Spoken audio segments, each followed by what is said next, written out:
Hello, I'm Andrew McMillan. I specialise in employee engagement, customer experience, and the leadership required to link the two within organisations. Prior to doing this, I spent 28 years at John Lewis department stores, where I ran selling teams for the first 18 years around the country. So I have lots of practical experience from the sharp end.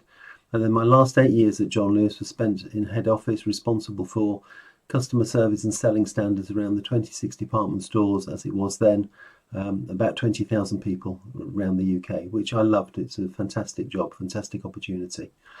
One of the things that stayed, many things that stayed with me since that time, was the founder's first principle, in which he wrote, "The partnership's ultimate purpose is the happiness of all of its members." Members in this context being employees.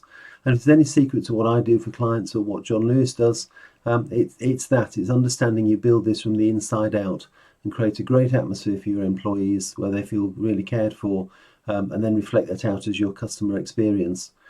To do that, you need to define what happiness would mean in the context of your own organisation, or nice, or any other intangible, fluffy word that people seem to be a little bit worried about tackling. And that's one of the challenges with implementing this stuff.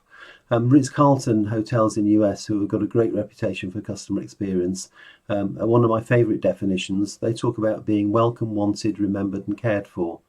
But guess what? They do that for each other before they do it for their guests. This inside-out philosophy coming through again. To lead against that is a real challenge. Most leadership is still very much outcome-based, tangible KPIs around leadership, which there should be. There's nothing wrong with that at all, as long as that's not exclusively what you use. Because if you're going to deliver a welcome, wanted, remembered, cared for, or its equivalent in an organisation, you have to have a coaching style of leadership that's comfortable doing that and comfortable challenging behaviour. So you're not just managing outcomes, you're managing the way in which the outcomes are being delivered. We don't do that well globally.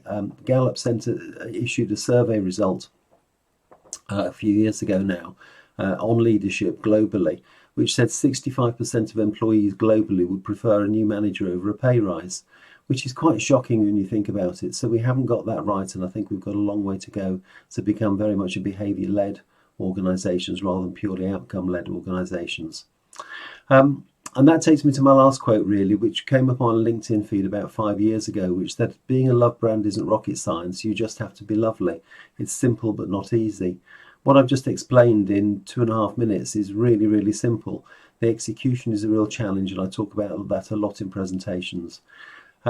So that gives you a flavour of what I'm up to. I'm very happy to do pre-booking calls to make sure my philosophy, founded on John Lewis's philosophy, fits with your organisation and where it does fit, so we can write something together. All of the presentations I do for clients are bespoke, with some draft slides delivered about 2 weeks before the actual event. So if you want me to be controversial, I can be, and I'll do that with pleasure. But if you don't want me to be controversial, there's no surprises on the day. You know what you're going to get.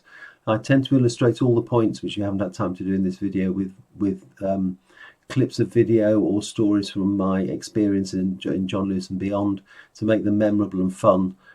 So that's really important to me. And we can also do some interactive sessions with your people as well, if there's time on your agenda. So that gives you a sense of what I'm about. I hope I might hear from you at some point. Thank you very much.